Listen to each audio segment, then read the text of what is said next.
Hello. Welcome to another Financial Friday. Oh yeah. Oh yeah. Hello, everyone. I'm your host, Dr. A.D. Burns, and this is my co-host, Brother Mr. James Jones. How you doing, Brother Mr. James Jones? I'm doing good, Pastor Burns. I'm doing real good. Yes, you just celebrated an anniversary last week, huh? Yes. How many years? 19 years. Married 19 years. Wow, that time go fast, doesn't it? Yes, it does. Yeah. Sometimes it goes slow, but for the most part, it's always going fast. All right. Well, that's good. Listen, we're excited again for another Financial Fridays, and let me say to those of you who are consistently running into somebody that I don't know. I meet new people every week that listen to Financial Friday, and so it's always a joy to know that the information is helping you because you have to be diligent when it comes to um, getting your finances together. You have to be diligent and determined that you're gonna, do this thing, and you got to be disciplined if you're gonna make it work. And so, stay with it. James would always say, "Small adjustments, small adjustments." Yes. And the old saying, "Rome wasn't built in a day." Yes. And so, small adjustments. Keep making small adjustments. James. Yes, Pastor. Are you ready? That was your cue. Hello. Oh. Hello, everyone, and good evening to all my grinders. I'm glad to be here, and I'm glad to be able to share with everybody. So yeah, I'm always ready. All right. And so a grinder. What's a grinder? Ooh, I think I say it a little different every time. That's all right. But a grinder is somebody who sticks to the process. They grind out all of the gunk, all of the murk, and they keep going until they have accomplished and completed what they started. So a grinder is a hard worker, determined to do what they have called to do. So they become an expert in the field because they're always doing the same process. All right. Like all things, if you do it the same thing 1,000 times, you learn all the nice nuances of doing it so you can do it faster. Well, that goes along with what we're saying. When we say on Financial Fridays, we're rising out of our financial slumps and we're thriving in financial freedom. That sounds like a grinder. Yeah, that sounds like a grinder to me. Because you just don't step out of it. You got to grind your way out, don't you? Yeah. Every day. People think it goes year by year, but it's not. It's every day. One step at a time. Small adjustments. Mm-hmm.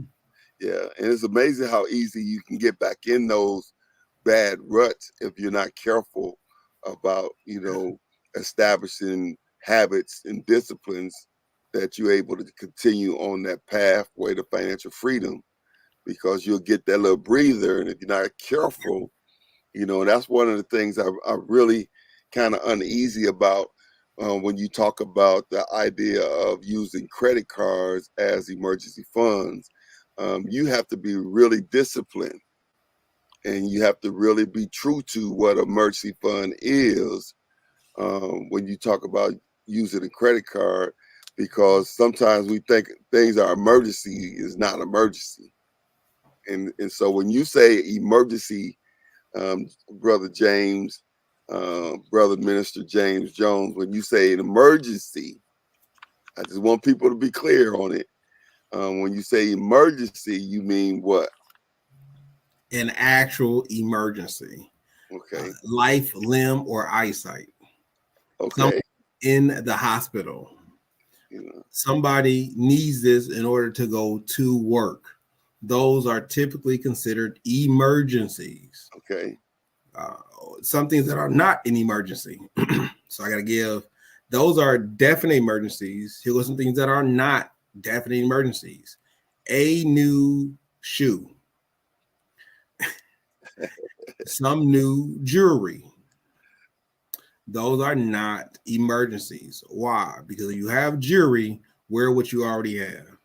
If you have shoes, that can do the job. Now, I'm not talking about you need cleats and all you have is running shoes. Go buy cleats. That's not considered an emergency. That's something that you can plan for. An emergency is things that you do not plan for or you cannot anticipate, like a car accident. Mhm. Hey, that's an emergency. We need to get some stuff done. Hey, Okay. something big event that is happening. Out of nowhere, somebody's getting married. Out of nowhere, somebody's in the hospital. Out of nowhere, we now have these things that are coming up in our lives. Those are emergencies, unplanned events that happen that can drastically change the outcome of your life.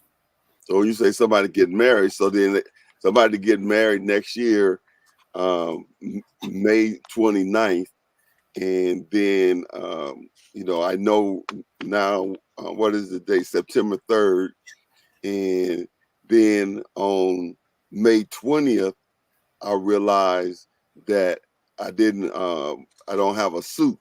So then that's an emergency for me to go buy a suit. Their wedding is in December. No, the wedding is next May. Oh, no. It'll be an emergency if you don't do what you need to do beforehand. Remember, unexpected. It doesn't mean out a planned event. It means an unexpected planned event. So if you say I got a wedding next year, May, then that's a planned event. So because you fail to plan, don't make it an emergency. Correct.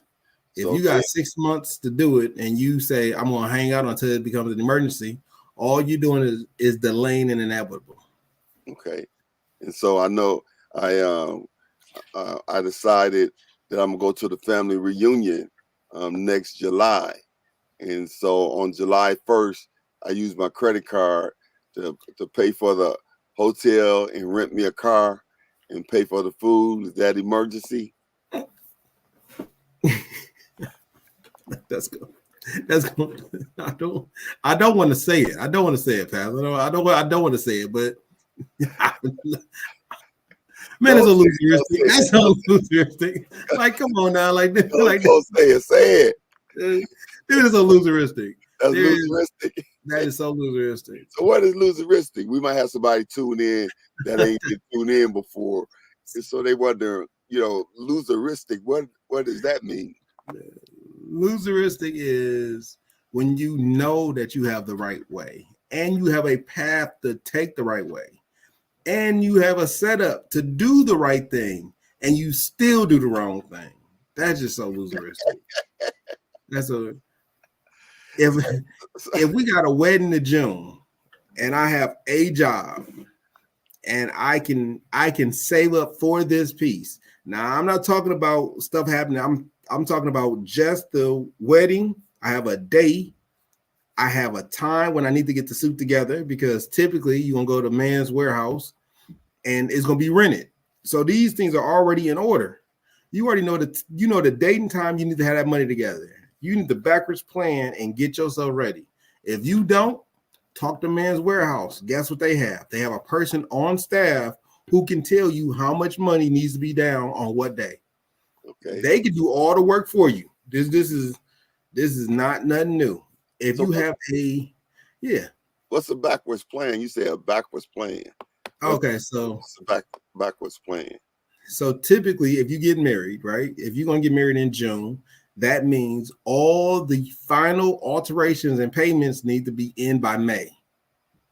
So we know just by the way it works is that all the payments need to be in by May. If the suit costs $500, typically for guys is not a lot of money over the course of time. Now, for some people, $500 immediately may be a lot. That may be some. It may be a lot to others, a little to some, right? But they give you. Excuse me. If you're talking about from May all the way now, you're talking about a total of about 8 to 9 months. So if you was to extrapolate how much that costs, you're putting less than $100 away every month. So by putting $75 away, you will hit that $500 mark. So it's already planned out for you. $40 here, $35 here, $40 here, $35 here, and then you will hit your $500 mark. So if my math is within range. So now you hit your $500 mark. So in essence, you're saying the backwards plan is when you go to the end, the date that is due or the date that the event is, or the date that you want to have, whatever it is that you want to have. And then you plan backwards up to the date that you are in, and then you divide up or you come up with some reasonable system of amounts that you're going to save or you're going to pay down until you get to that certain D-Day, and you would have the money. So you don't have to wait and don't do nothing. And then 1 month before the event, you scrambling, or the month of the event, now you're trying to classify that as an emergency. That's not an emergency because that's a planned event. That's something that you could have looked at, and then you back to find out what you needed to do up to that point, and you could have made that happen. And Correct. so I wanted them to be, clear on that so that people understand using a credit card for emergency fund don't take away your responsibility to look at things as a planned event or a real emergency.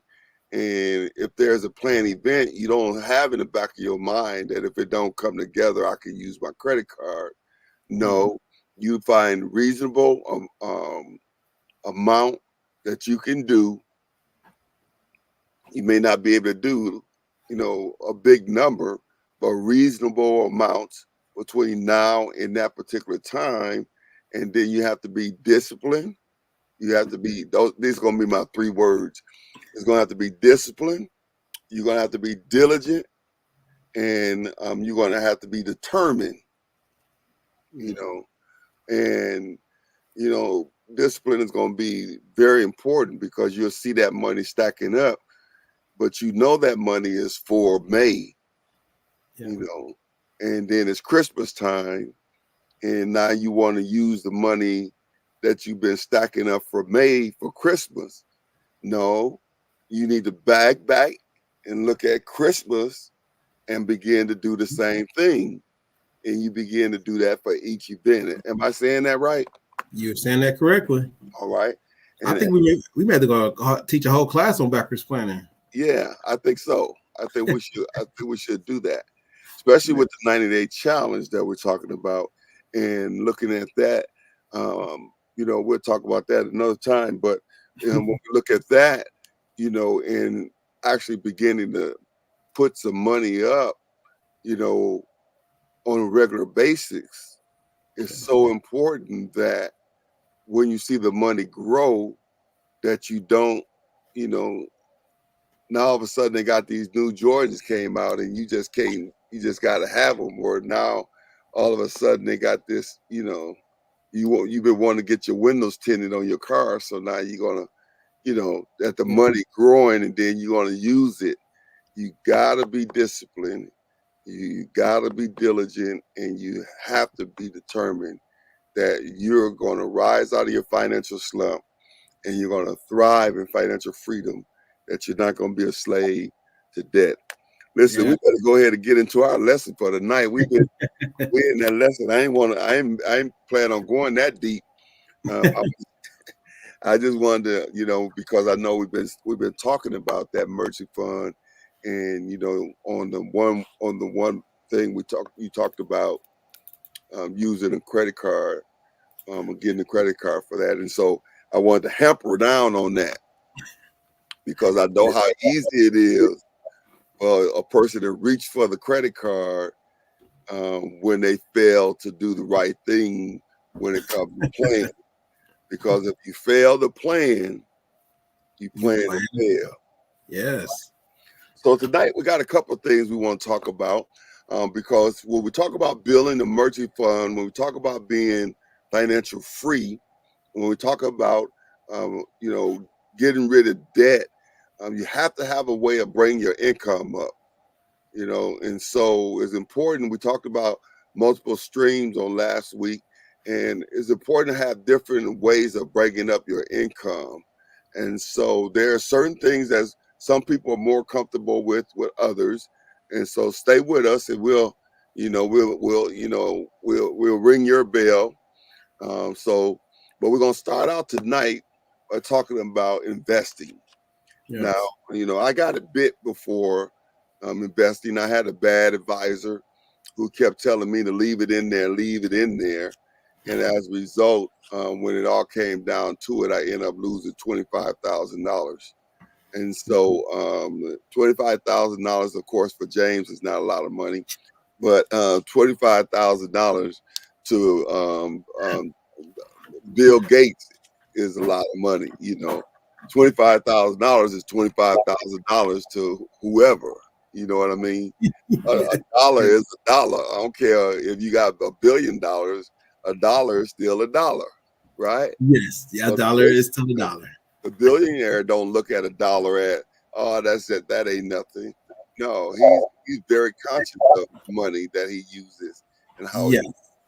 And so I lost that $25,000, and then they gave me all of these different excuses, and that's how it goes, blah blah blah. But as a result of that, I became kind of gun shy when it comes to investing. Yeah. And my wife, she does some trading and things of that sort, and I'm good with that. If that's what she wants to do. But I'm a little gun shy, and so when we talk about investing, we talk about not only investing wisely, but maybe somewhere down the road we'll talk about how we have to be careful as far as how we manage that investment. Yes. So James, talk to us about investing wisely. Okay. So the biggest thing, the biggest thing when it comes to investing wisely that people mistake. Oh, my slides are up. Okay. So real quick, it's all about acceleration. We go into just living expenses. The formula is always the formula. So always, if ever I get an opportunity, I want to make sure that everyone knows the formula is 10% going to God, 10% going to the government, 40% is what we're talking about, and that's our living expense. 20 is going towards investments, 10 is going towards your emergency fund, 5 is going towards accelerating your debts or your living, and then the last 5% is your sanity. This is the definition of the rate of speed. So when it comes to acceleration, it is velocity divided by time. So how fast you can move to reduce an item creates your acceleration. Okay, so when you talk about debt, your acceleration is accelerated when you have your income minus less expenses. So then you can accelerate a lot faster. So the goal is to reduce or eliminate all debts and then to increase your life. Not just to increase your finances, but always to increase your life. Because that's the biggest goal. It's not about having money, it's about having a state of being. So that's always the biggest thing that I always want to talk about. And now we can get into you. I believe you could do it. And if I ever get an opportunity to tell you to your face or over any digital platform, anyone can do this. So I want to make sure I harden down on that so everyone knows anyone can do this. So now we can get into it. Okay. Whew. All right. I want to make sure, because I always want to make sure everybody understands that these principles aren't out there for just the people who have money or those who got some secret knowledge. This isn't. Basic financial literacy is for everybody. So we're talking about acceleration. 2 weeks ago, we talked about cutting out unnecessary expenses and then networking effectively. Just last week, we talked about enhancing your skills and then diversifying your income streams. Now we're going to go a little deeper and go to the left. So when it comes to investing wisely, when it talks about that, it talks directly about stocks, directly about bonds, directly about your real estate or other passive income. So there's a lot of companies out there that allows you to do to borrow or to make stock purchases on lower amounts. So you can purchase things like Apple, like Google, like Walmart, blue chip stocks, but you can also purchase other ones like like your Audis or your grocery stores, some of your chain restaurants and or gas stations, things that people may not be noticeably or notice that these things can affect you, but you do have the ability based or the goodness of different platforms and you have the ability to invest in these things and get an actual return. So when it comes to investing wisely, one of the biggest things I tell people to invest in is invest in things that you use. It was a colleague of mine. He actually drunk Monster every single day, twice for breakfast. He drank one during the day. He drank two for lunch. He drank one during the day. He drank two before he left for the day. Guess what? That's a lot of Monsters to drinking a day. And I mean, he did that consistently every single day, Monday through Friday. And then even when I came back on the next week, he still did the same consistency. So he's running through a 24 case in less than 2 weeks. So what advice do you think I gave him? I didn't tell him, hey, go invest in Apple. I think it's going up. I didn't say go invest in Walmart because I think it's going up. I said, hey, guess what? Since you drink so much Monster, you may want to invest in Monster. And that's what investing wisely means. It doesn't mean you're out there chasing the highs and the lows. That means you're investing in things or products or services that you actually use. By investing in things that you use, you have a better opportunity to get all of your money back and or to actually make a difference in the company that you support. The person who actually coined this ideology and made it better was Warren Buffett. And many people who do investing know who Warren Buffett is. Yeah, Warren Buffett, he has a lot of different, of course, quotes out there. But one of his quotes, it talks about a person. Let me see. Emma. Okay. Okay. So while you seeking, so I can give you a brief example of Warren Buffett. Warren Buffett once took a challenge against a bunch of college kids who was going to the market, and he put those against a bunch of kids. And when I say kids, I do mean elementary school kids. And guess who won when he took them to a simulation of the market? The kids won because the college kids were looking at a bunch of programs and making predictions. The kids invested in things in which they liked because guess what? Kids like certain items. And if all the kids like all the items, that company will do good or bad, or that product will do good or bad. And they did beat out the college kids. And he only did that just to teach a lesson about investing in those things that you like versus those things that you hope for. Yeah. Warren Buffett, he said the best investment you can make is an investment in yourself. The more you learn, the more you earn.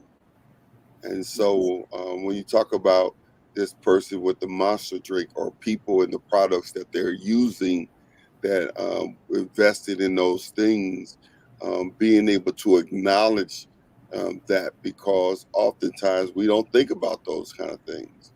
My wife used to always say that to me about different products that I use a lot of. And she said, you ought to invest in that. One of the ones she told me about that, I kick myself in the pants to this day is Amazon. Because when Amazon first started, I was on board with that because, for me to go to the store, and be able to do what I do and be able to, do that online, that let me be at almost two places at one time. You know what I mean? Yeah.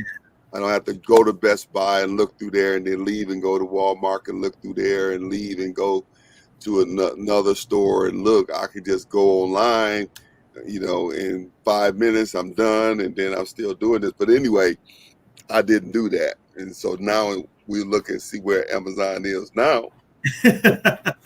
Your boy probably could have been sitting in Hawaii somewhere right about now. Yes. I mean, what you highlight is a prime example. When Amazon first started, it was a college book company. You get your college books from Amazon.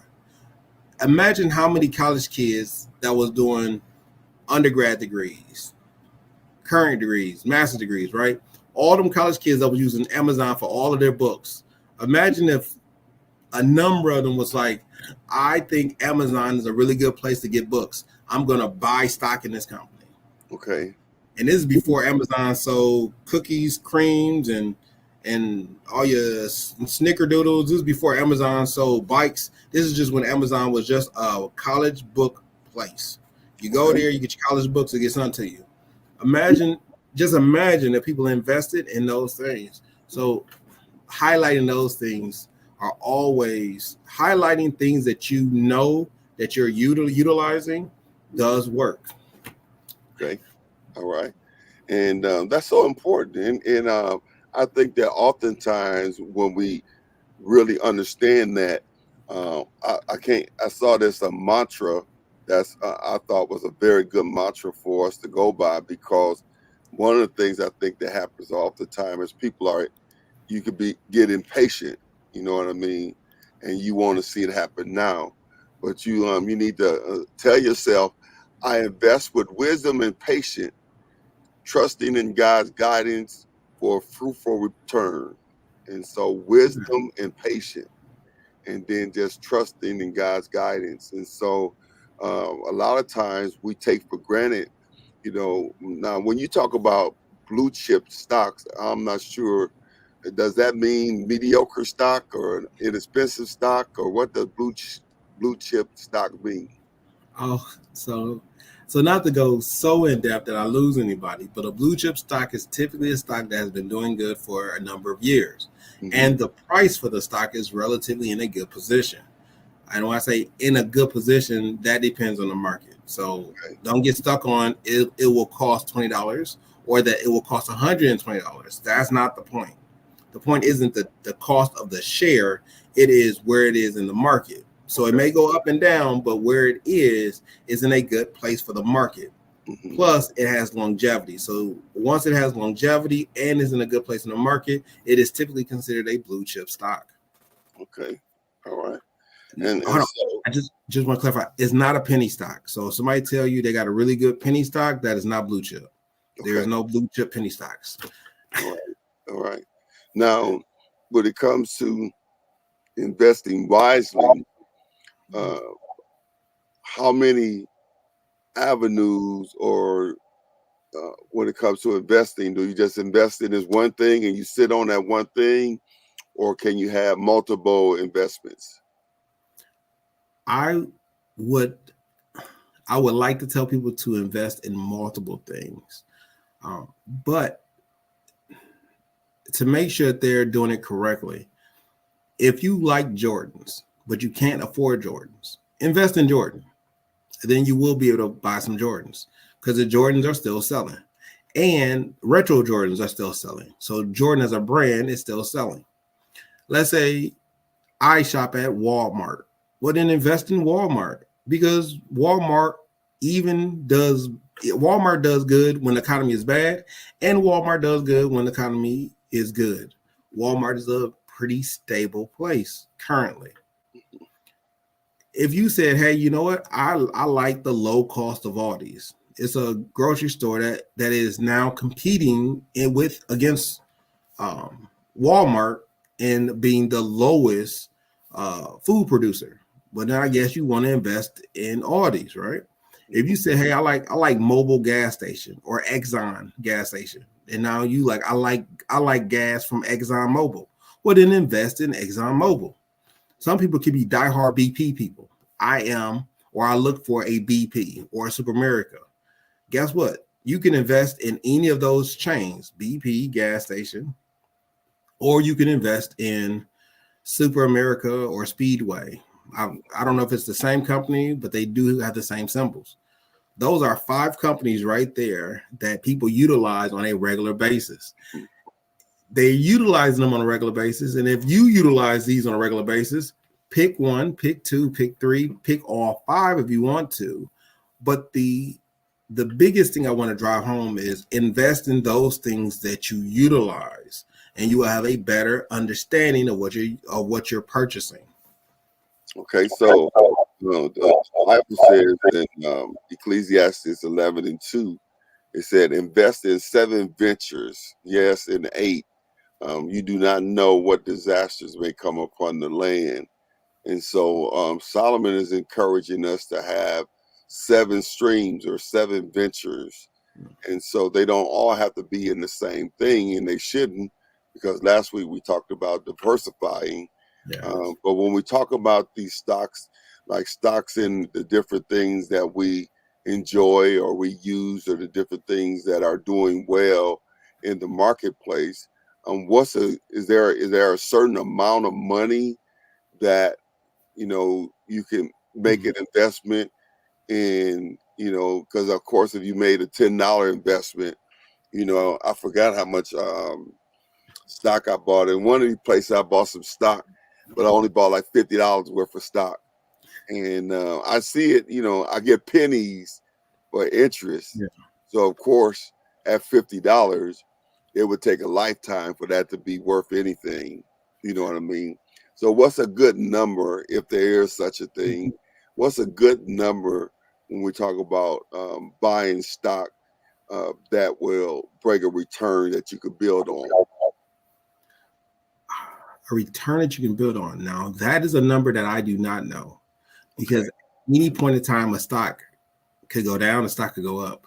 Okay. And that was one thing that some people did do. They was inflating stocks to go against hedge fund owners.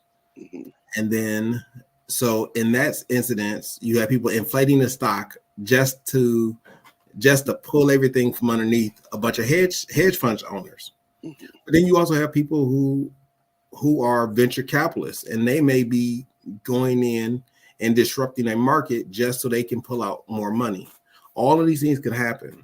So I never want you to put all your eggs in one basket, and I never want you to believe that the market is ever going to be stable. So no market is ever stable. That's why the biggest thing that I can tell somebody is to invest. Now, if you have $10, $50, $100, you can go on a lot of apps. I don't want to give any app any preference right now because they're not paying us. So I don't want to give any app preference. Okay. But there are a lot of apps out there that will do investing for you. Now, my biggest thing is I like going through an investment company that has an app, not just an app that is investing for you. And the reason why I chose an investment company that has an investment app is because they're credible. So Okay. when it comes to investing, anybody can take your money. I shouldn't say it like that. Sure. No, that's true. Anybody can take your money, Yeah, but anybody can take your money, but not anybody can effectively be held responsible for giving you back your money. most So definitely. you go through credible sources like a bank, or you go through a credible source like a credit union. There's something attached, there's an attachment. Even though the money is inside of a market that is volatile, you can go to that bank or credit union and say, I gave you $1,000. Where is that money? Right. Versus being dependent on an app Hmm. that can literally go down, and then there is no structure for you to invest in, and there is no one to Oh call. yeah, yeah. But that's very important and very wise advice, because an app can just shut down and disappear, but a brick and mortar, let's say it's through a certain bank, and they're a national chain, they're everywhere, so they can't just pull up and leave. Where an app, you can just shut down, take the money, and run. You know what I mean? And Yeah. so that's very sound advice. And so investing wisely, you have to do your due diligence. It's just not, it's not an automatic pilot type of thing, like cruise control, that you just put your money in there and then it just do all the work. No, you got to kind of watch it.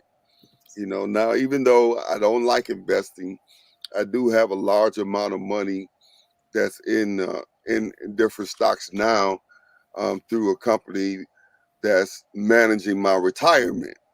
And they asked me, do you want to put it in high risk or do you want to put it in low risk, or do you want to put it in medium risk? And then because I'm looking at, my age and when I'm going to retire, I'm leaning more towards a high risk. But I got to watch it though, because when things begin to turn, I got to make sure I make that call so they can switch it down to a low risk.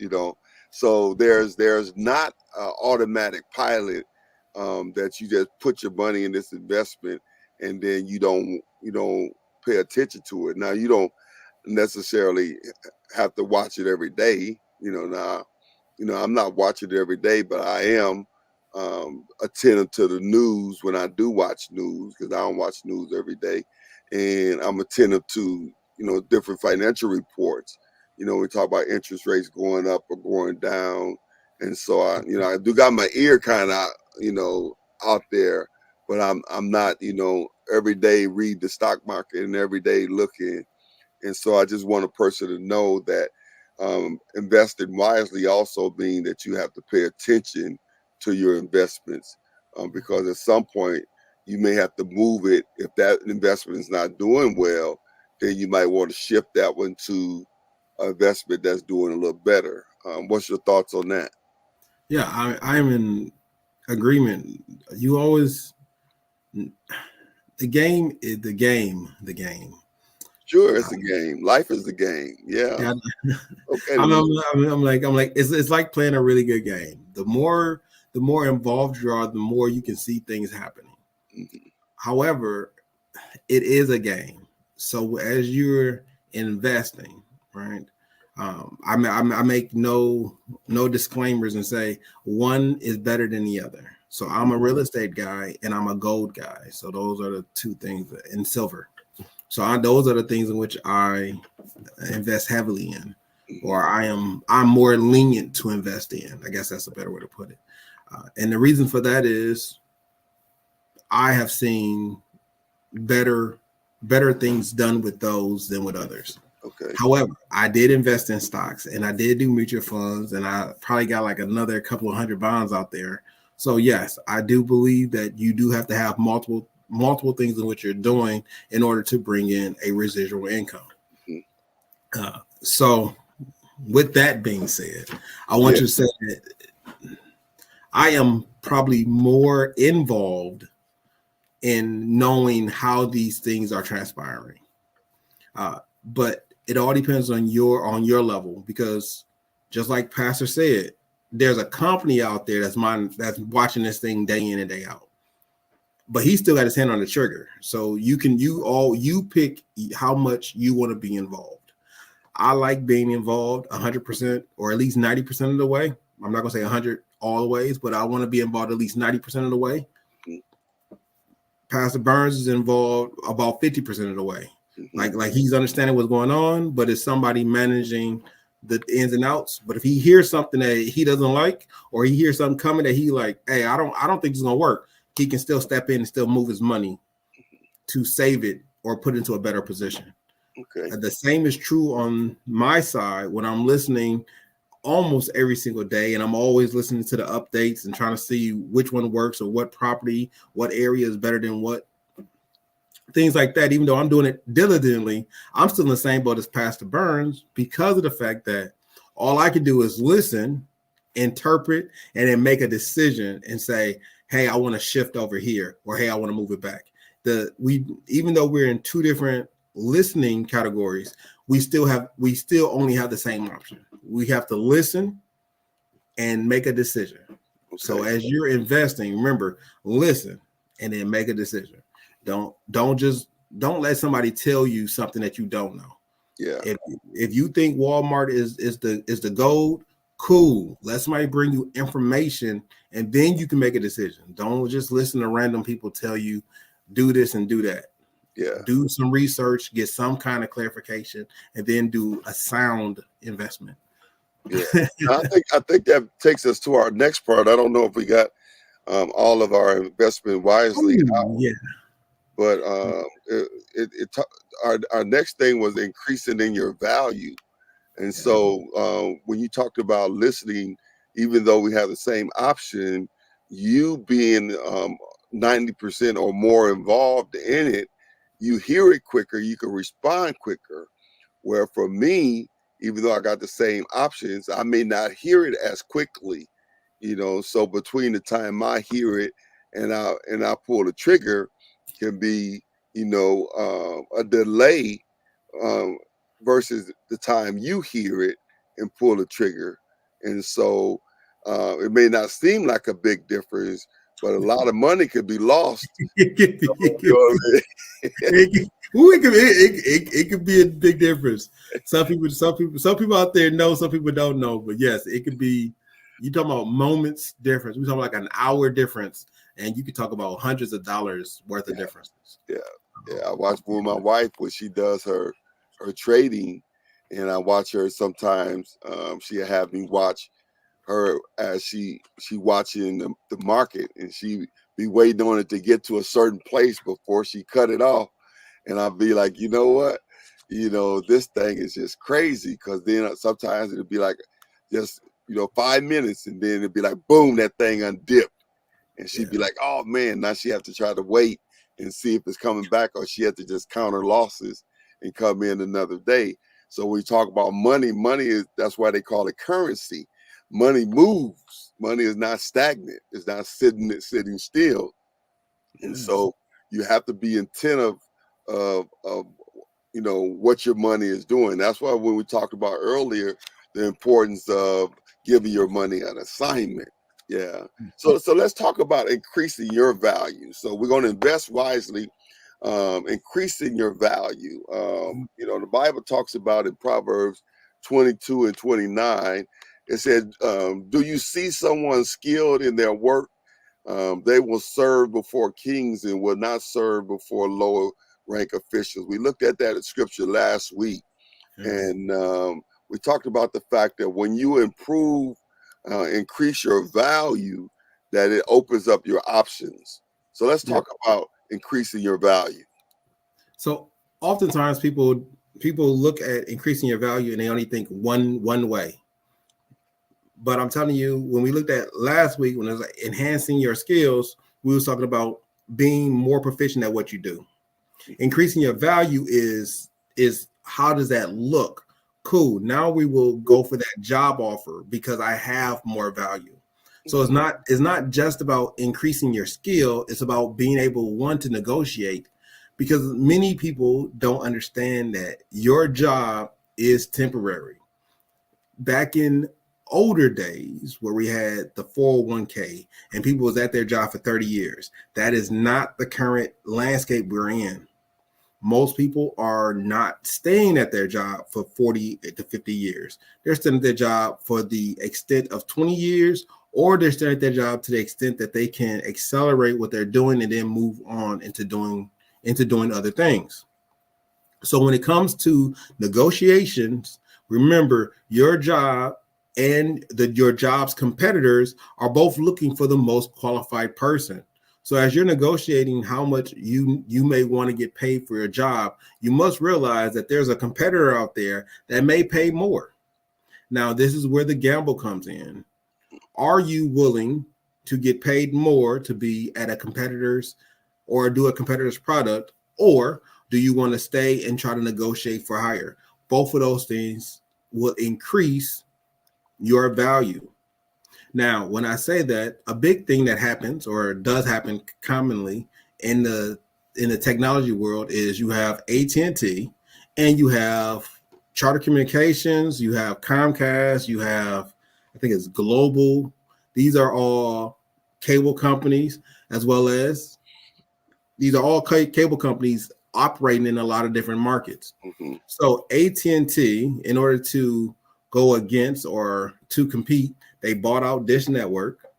If I'm saying it right, they bought out Dish. And then on top of that, they start introducing fiber to go against those people that are in the coax or fiber optics to coax business. Mm-hmm. So how do you leverage your skills?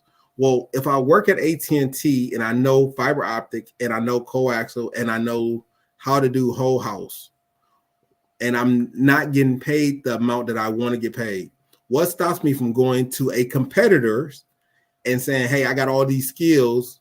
I need to get paid more. Mm-hmm. The workload is going to be predominantly the same. The vehicle is going to be mostly the same, and the equipment is going to be very, very similar. Why? Because they're operating in the same field. Coaxial don't change, and neither do your phone line or your Ethernet cord. None of that stuff has changed. So it doesn't matter who does it, what name is on the side of the van. If you negotiate properly, you can get a raise.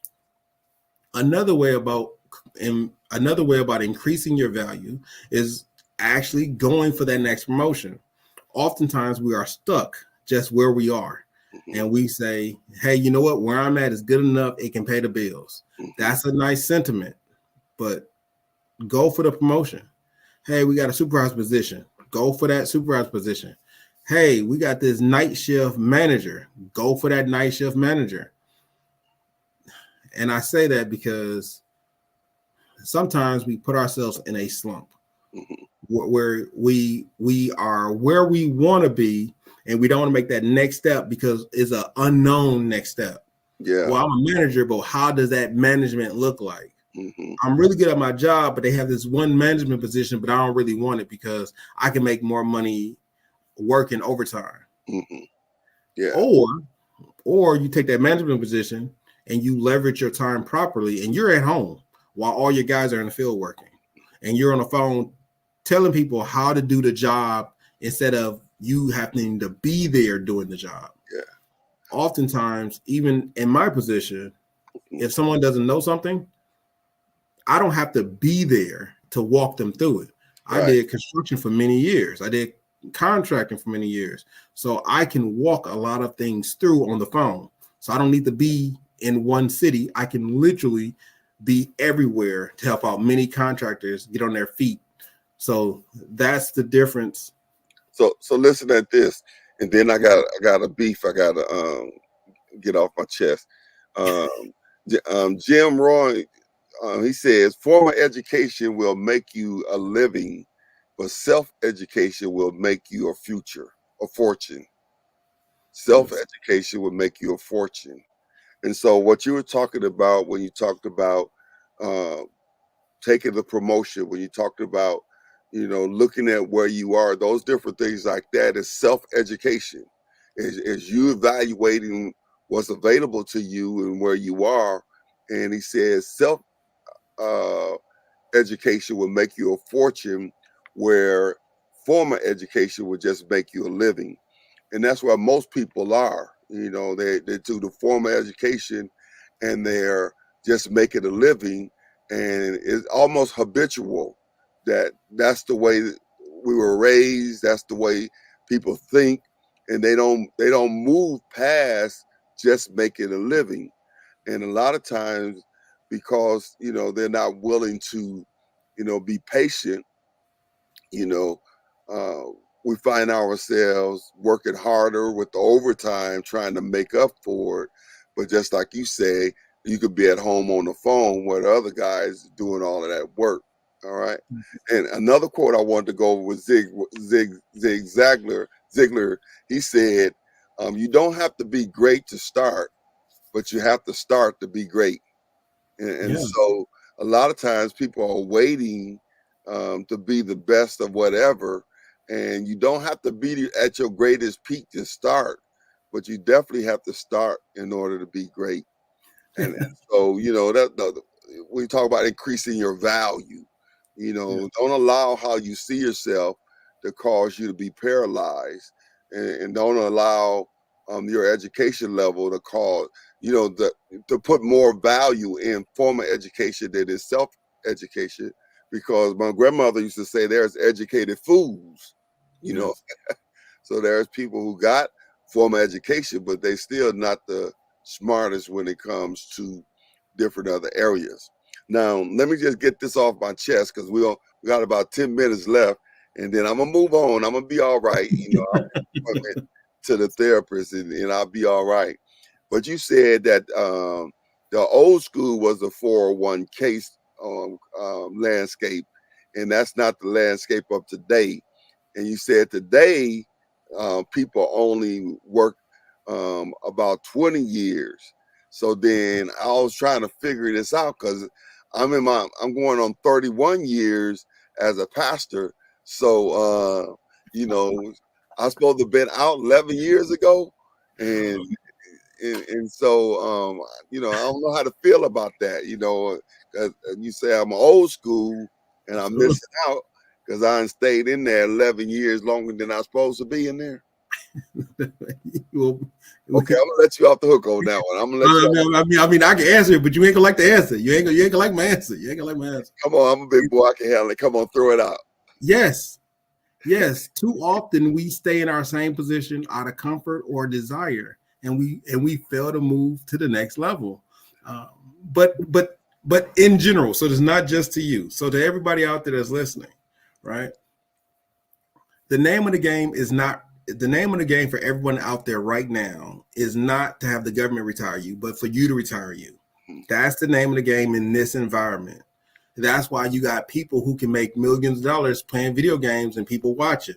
You got people who can make music right now, sell it, and it be distributed from Facebook, YouTube, and they are making hundreds of thousands of dollars, and they don't have a distribution deal. If you remember how it was an interview that Jay-Z did, it was another interview that Lil Wayne did, and these are two separate interviews, so you can go and check them out. When it was talking about it, when you talk about old school, we had to be good, listen, and then get a distribution deal. That's not the case anymore. Now I can be good, be heard, and I can just distribute my own product. I don't need a distribution deal that may lock me in. Back in the old school, you are trained to go to work for a company and stay there until you die or they retire you. Mm-hmm. New school, you are trained to understand what the job do and then move on to another industry or to be more efficient at what you do. So that's the difference between new school and old school. They're not bad in the sense. It's just what is the things that we was taught when we was growing up versus the things that youngers are taught. And if you're younger than me, you're taught a very vast amount of information. It's like social media payments. That wasn't a thing back when I was in high school. Now being able to get paid from social media is an actual thing. A streamer wasn't even a profession. That was just something that some couch potato did. Now being a streamer is an actual paid profession. You can be an actual streamer. How about playing basketball? Being a basketball superstar was something in my generation. Now I could be a digital basketball superstar and playing 2K and having money, winning prizes and getting paid. Why? Because that's a newer generation. So if you understand those things, know that the 401k is not something in which you want to be goal driven to having. Having a passive income, like we're talking about, like investing wisely and increasing your value is what new generations are doing, because the old generation, no offense, the old generation is moving on. That's the reason why that's the reason why they say a lot of stuff like we don't have enough money to cover all our baby boomers. That's why they're pushing the retirement age back up into the 70s and possibly into the 80s. It's because they don't have enough money coming in. So couple things. That was very good wisdom for people to understand that. And I'll say this just so we're clear on it. Most of that don't apply to me. Yes. And so as a man of God, being hired by God, that's not going to be my fate. Matter of fact, he says in Colossians 3:23-24, the NIV, he said, whatever you do, work with all your heart as working for the Lord, not for human masters, since you know that you will receive an inheritance from the Lord as a reward. And so, just to make sure that we clarifying the difference, is that, when it comes to working for the Lord, I could work for the Lord in my 80s or 90s and still live a better life than somebody who's, working, like a Hebrew slave. So, I just wanted to make sure we clear that up. You know that my God can afford my dreams. You know, I and just want to say, and He will supply all of my needs. Yeah, you know. Matter so of fact, let me give y'all this mantra, and we got about 5 minutes left, and I'm gonna cut off before James can say anything. So we're gonna cut off since he coming for the old people, as he said. No, but that's real talk though. That's real talk. And but this is a good mantra though. You have to say this: I am consistently growing, learning, and increasing my value in service to God and others. And so it's really the moment that you stop learning is when you start dying. And so Yeah. whether you be old or whether you be young, the moment you stop learning is the moment you start dying. You know, my mother is in her 80s, and I'm always excited when she's doing new things, whether it's when the iPhones came out or the phones or with the tablets and the different things that she's keeping up with, you know, technology and different things that's out. Because the moment that you stop learning, that's the moment that you really start dying. And so it's not an age thing, it's whether you're a lifelong learner or not. And so you know, and for the record, for anybody that want to come for me, you can't keep up. You can't keep up with me. You you, you don't want the smoke. You don't want the smoke. Did I say that right? That's what Yes, I'm saying. yes, you did say that right. But I do want to say for ministry now, just for ministry in particular, and ministry in particular. So everybody understand that when I was telling about working a job, ministry isn't a work, it's a call. So that's the difference. If you worked a job and you was in, I'm not saying my generation. If you're in a younger generation, 20 years is about the limit. If you're in an older generation, 40 to 60 years is about the limit. However, when it comes to ministry, I want to make sure I say that when it comes to ministry, You remember good, Jay. You good. that is a Good. call. It's a call. It's not a job. There's a difference. The call on your life allows you to be in ministry for an extended long length of time. If you consider it a job, you will see how much pressure you got to go through for doing a job. Yeah, Okay. and it's the same too. Now, when you talk about job and ministry, you know, there are people that work in ministry as a job, you know, and it's not a calling for them. And even though they're in ministry, those rules still, um, you know, apply to them, you Yes. know. And so that's important to understand that, because a lot of times is even you could work and not enjoy what you're doing, and you could die sooner, you know, and be older and feel older and look older. And so, you know, a lot of things come into play. But I wasn't coming for you, James. I was just, you know, just thought I would, you know, throw that out there. Listen, we are out of time. It's been a great show. We talked about investing wisely, and we talked about increasing your value. And so next week we'll pick it up, if we have anything left for increasing your value, and then we'll begin to talk about the whole idea of leveraging your technology. And so closing comments. Remember, small assigned steps in the right direction will get you to where you need to be. You get pretty good with them little short, you know. You like if it's gonna run out, it ain't gonna be on me. It's gonna do, you know. I'm gonna start saying mines, and then when it's 3 seconds left, then I'll say, "Okay, James, what's your closing comment?" All right, now that's very very good wisdom. You know, small adjustments is what you're saying. And so, listen, thank you again for tuning in to another Financial Friday. And listen, we're looking forward to you taking the 90-day challenge. We're still working on perfecting that. And so we'll look forward to talking about that on next week, a little more in depth. But listen, thank you again for tuning into Financial Friday. Remember, you got to be disciplined, got to be diligent, and you got to be determined. God bless you. Thank you for tuning in. We'll see you next week. We out. Peace.